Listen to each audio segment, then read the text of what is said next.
Olá, queridos, graça, paz, prosperidade a todos vocês, bem-vindos mais uma vez ao meu canal, inaugurando uma nova playlist agora para vocês, livros e literaturas.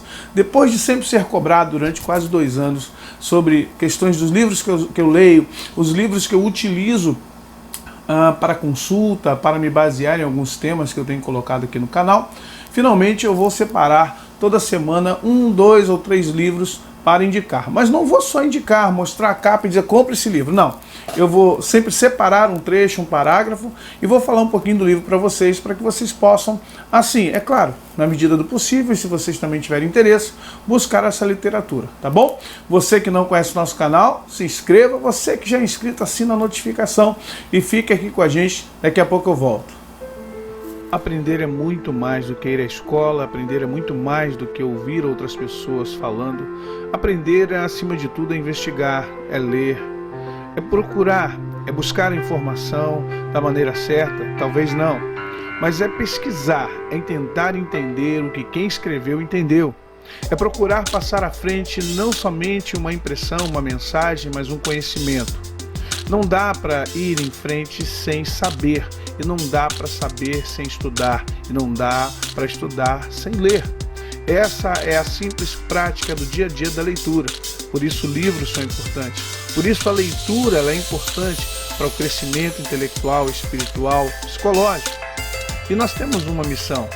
Então, prossigamos em conhecer ao Senhor, porque sua vinda é certa. É importante que eu e você tenhamos essa percepção. Vamos ler, vamos estudar, vamos crescer. Pois bem, antes de falarmos propriamente dos livros, seus autores, seus títulos, editoras e etc, etc e tal, eu quero deixar bem claro que a leitura é importante. Uma pessoa que quer crescer intelectualmente, uma pessoa que quer ter uma visão ampla de mundo, uma pessoa que quer perceber, quer meditar, quer refletir, quer entender as coisas ao seu redor, ela precisa ser leitora. Um bom leitor é aquele que consegue captar, extrair, internalizar, experimentar aquilo que é lido. Um bom leitor, ele na verdade, ele é alguém que pega emprestado, ele toma empréstimo da sabedoria, da inteligência e da experiência alheia. Por isso que há uma máxima no meio da leitura, né, dos leitores. Quem lê, sabe mais. E é verdade, a pessoa que tem um hábito de leitura, ela está sempre antenada. Melhora o seu vocabulário, melhora a sua forma de entendimento das coisas. E quem domina uma língua, quem domina o raciocínio lógico de uma leitura, de uma escrita, consegue dominar outras coisas também. Ok? Então fica a minha dica, leia. Leia principalmente a Bíblia, a palavra de Deus, mas leia tudo aquilo que você entender que é bom. Ao que ler, que de repente para você não valeu a pena, reflita nesse conselho. Pegue tudo, mas só retenha o que é bom. Pode passar vários livros nas minhas mãos. Se eu leio, não entendo. Se eu leio, não concordo, para mim não vale, não é o que eu quero. Tem muitos livros aqui na minha biblioteca que tem coisas que eu não concordo com o autor. Tem coisas que eu não compreendo num dado momento, vou ler daqui a 2 anos, compreendo melhor. Tem coisas que eu não estou preparado. Às vezes um livro, você pensa assim, esse livro não me ajudou em nada, não me adiantou em nada. Hoje você não está preparado para entender, você não tem vivência para entender o que o autor expôs. Mas daqui a 1, 2, 3, 5 anos, se você ainda tiver com o livro, se você for relê-lo, você vai ver que foi de grande valia e a compreensão é outra. Por quê? Aquele contexto agora faz parte da tua vida e você compreende bem o que ele está tentando dizer, ok? Então vamos lá? Primeiro livro que eu vou estar aqui orientando você a ler, né? Batalhas Heróicas dos Últimos Dias, do Rick Joyner. O Rick Joyner, ele é um norte-americano. Esse livro é de 2001, da editora Dínamos. Ele é batalha espiritual. O Rick Joyner, ele é extremamente profeta, é um homem de Deus, mas que tem vários livros. Eu tenho aqui quase uma dezena de livros dele. E ele é um homem com uma visão aguçada de mundo espiritual. Ele é um profeta no sentido nato da palavra. Ele não é um homem que profetiza. Ele é um homem que Deus envia ele pelo mundo todo. Ele vai na Grã-Bretanha, ele vai a Portugal, ele vai à Espanha, França, Japão. É um homem que Deus usa para levar mensagens para a igreja ao redor do mundo, para lideranças. É uma pessoa que tem bom relacionamento em governos e esse homem tem uma visão ampla, é muito profundo ele, não é qualquer pessoa que lê. Se você lê o Atmani, se você lê Paul Yang-Shu, se você lê Jaspin Lewis, você vai conseguir ler tranquilamente, apesar da linguagem dele ser uma linguagem muito simples, gente. Mas eu quero ficar em destaque aqui com vocês a página 89, no primeiro parágrafo que ele fala Amalequitas espirituais. Nessa estratégia, podemos ver que o propósito do inimigo é nos enfraquecer, até que comecemos a nos distanciar mais e mais. Então, caímos em qualquer armadilha mais facilmente. Nas Escrituras, os amalequitas eram uma tipologia de Satanás e seus exércitos. Era a prática dos amalequitas atacar e enfraquecer os indefesos. À medida que Israel cruzava o deserto, os amalequitas pegavam os solitários ou perdidos que ficavam para trás do restante do grupo. Isso é que o inimigo tenta fazer através da feitiçaria. Ele está falando de feitiçaria aqui, e ele cita justamente o papel dos amalequitas desde que Josué entrou no território de Canaã, depois com Saul, depois com Davi, depois você vai ver isso com Esther e com Mordecai. Então ele traz uma analogia profunda sobre os amalequitas. Depois ele vai tratar de seitas, de questões da nova era, de misturas de contexto, de rebeldia. Gente, como nós temos vivido um tempo de rebeldia na igreja, pessoas que não estão aceitando mais lideranças com a desculpa de que a liderança é corrupta, com a desculpa que a liderança é fraca, com a desculpa que a liderança é leniente, com a desculpa que a liderança não estudou, com a desculpa que a liderança é humilde demais ou arrogante demais, seja com as inúmeras desculpas para não estar debaixo de uma liderança, nós estamos fomentando uma rebeldia dentro da igreja. Batalhas Heróicas dos Últimos Dias, vale a pena você ler, editora Dínamos, eu não sei se a capa ainda é a mesma, mas você vai ver que é uma bênção este livro.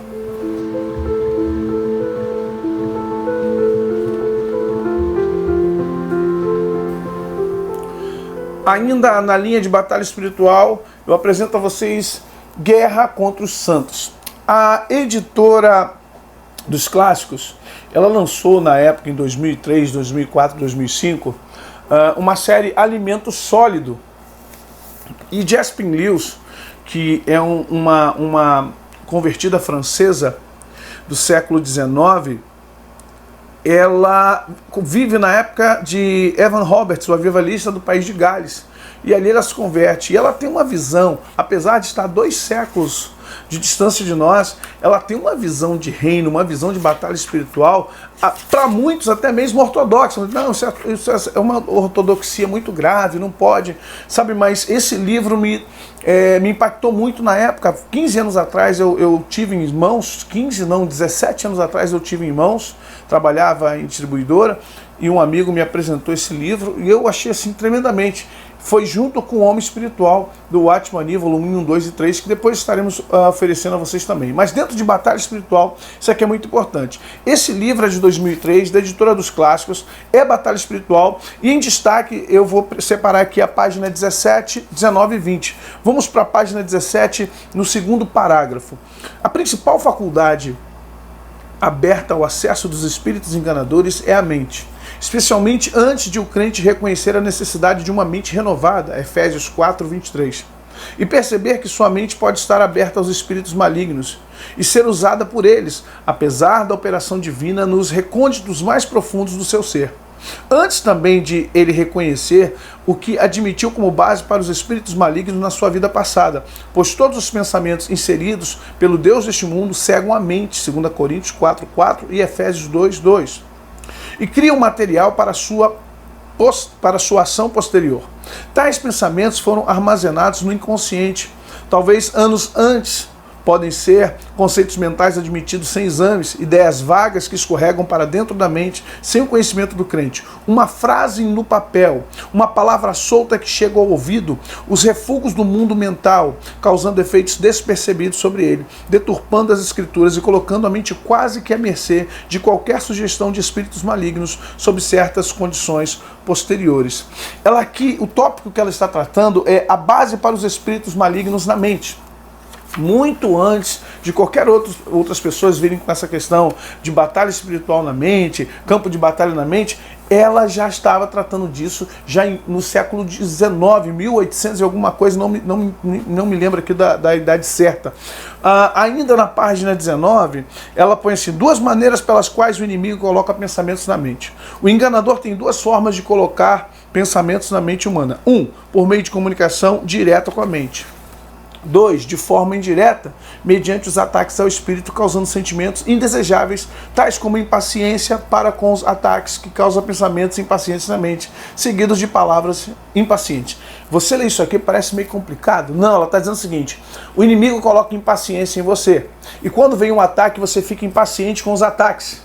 E cada vez que ele te ataca mais, você fica mais impaciente. E a impaciência leva você à estupidez, leva você e eu à estultícia, leva você e eu a não raciocinar. E batalha espiritual na mente é algo que é equivalente a um jogo de xadrez, é algo de alto nível. E muitos de nós, principalmente nessa geração, não está preparado, não estamos preparados para esse tipo de guerra.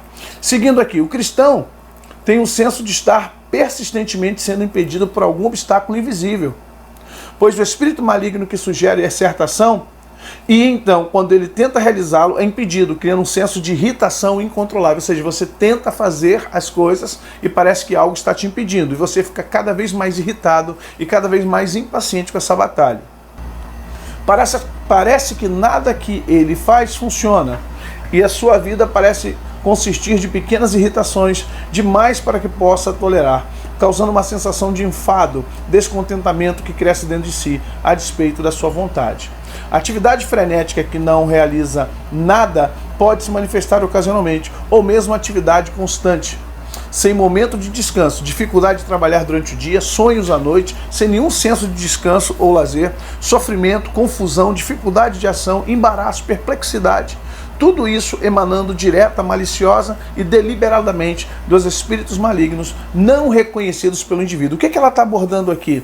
Um nível de libertação espiritual que no meu canal Reconecte Nova Vida eu falo muito sobre isso. Pessoas que precisam de libertação, mas não entendem que precisam de libertação porque pensam que a libertação é uma manifestação maligna. Existe um nível de libertação espiritual que ela ocorre no subconsciente e no inconsciente. É o nível mais difícil de libertação. Sabe por quê? Até pastores, músicos, profetas têm ataques espirituais nessa área. Aí você vai dizer assim, mas espera aí, se essas pessoas estão com demônios ou endemoniadas, não, elas não estão possuídas, elas não estão endemoniadas. Elas estão vivendo em uma forma simbiótica, é uma simbiose. Ou seja, essas pessoas não sabem que é um nível de libertação ao qual elas precisam de purificação total. Mas como assim? Se nós pensarmos em Jesus, a primeira grande atitude de Jesus depois do batismo foi para ir para o deserto, lutar contra o tentador. Para quê? Para fechar as portas da sua humanidade.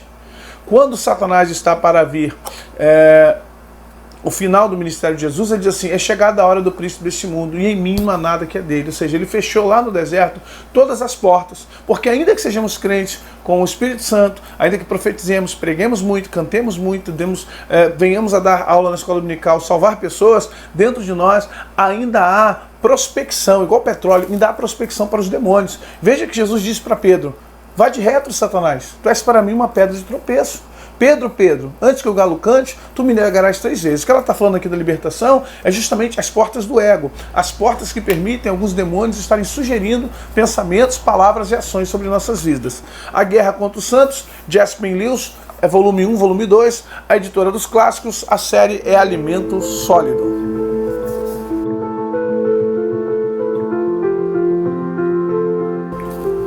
Próximo livro, e dessa vez não é de batalha espiritual, de vida cristã, é Sociedade Sem Pecado, do John MacArthur Jr. Esse livro é muito interessante, ele é de 2003, da editora Cultura Cristã, e eu deixei em destaque aqui as páginas 29, que ele fala sobre culpa e fala sobre mente cauterizada, e também a página 25, perdão, assim, é óbvia, página 25, é óbvia a ineficácia do tratamento do pecado como doença. Não é um obstáculo para que a sociedade aceite. Afinal de contas, as pessoas querem pecar, mas sem culpa. E essa filosofia promete exatamente isso. Essa tendência resultou o que o autor Charles Sykes chama de uma nação de vítimas. Sykes está preocupado com a rapidez com que a vitimização foi incorporada pela sociedade. Ele fala justamente das questões das pessoas agora se acharem vítimas do pecado e não culpadas do pecado. O tema todo do John MacArthur, Sociedade Sem Pecado, ele não está falando só da igreja, ele está falando da humanidade como um todo. Na página 29, aí sim, ele diz assim: negar a culpa é sacrificar a alma em favor do ego. Além disso, como bem sabemos, intuitivamente a negação não trata a culpa. Além de nos afastar dos resultados benéficos, ela destrói a consciência e assim enfraquece a capacidade da pessoa para evitar o pecado. Nós temos vivido isso, infelizmente, nas nossas gerações, nas nossas igrejas. Na página 37 ainda, ele vem sobre uma questão de como você poder tratar isso. E eu separei aqui na página 37. Uma dieta regular das Escrituras fortificará uma consciência fraca ou limitará uma superativa. Do modo oposto, encher a mente com o erro, com a sabedoria humana e com a influência moral errônea, corromperá ou danificará a consciência. Em outras palavras, a consciência funciona como uma claraboia, não como uma lâmpada. Ela permite que a luz entre na alma, mas não produz luz por si própria. Ou seja, a consciência ela deixa a luz do Espírito entrar. Ela em si não é a própria luz. Ele vem mais abaixo, eu achei interessante, assim: sua eficácia é determinada pela quantidade de luz a que a expomos e quão limpa a mantemos. Cubra ou coloque em total escuridão e ela não funcionará. Por isso o apóstolo Paulo falou sobre a importância de uma consciência limpa, 1 Timóteo 3,9, e nos preveniu contra qualquer coisa que corrompesse ou contaminasse a consciência, 1 Coríntios 8,7 e Tito 1,15.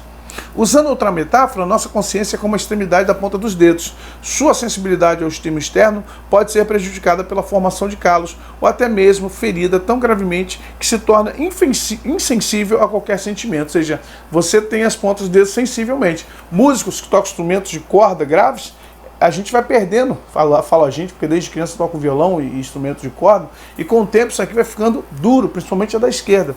E ele usa essa analogia para dizer como o pecado funciona na consciência. Por fim, ele faz uma analogia, ele faz aqui agora uma comparação bem pesada. Psicopatas, assassinos em séries, mentirosos patológicos e outros que parecem não ter qualquer senso moral são exemplos extremos de pessoas que arruinaram ou tornaram a consciência insensível.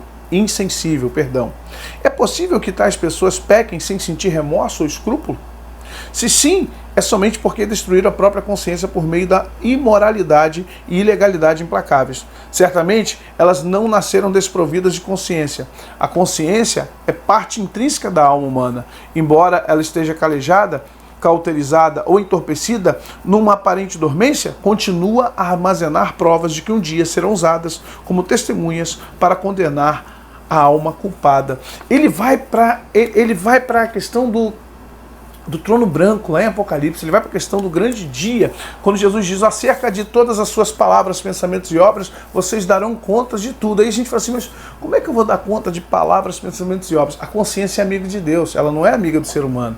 A consciência é amiga do ser humano quando o ser humano a atende, mas ela se torna inimiga do ser humano quando o ser humano não a atende, porque a consciência tem compromisso com Deus e não com o ser humano. Ok? Então lá, John MacArthur Jr., Sociedade Sem Pecado, da editora Cultura Cristã, também é uma literatura que vai abençoar a sua vida.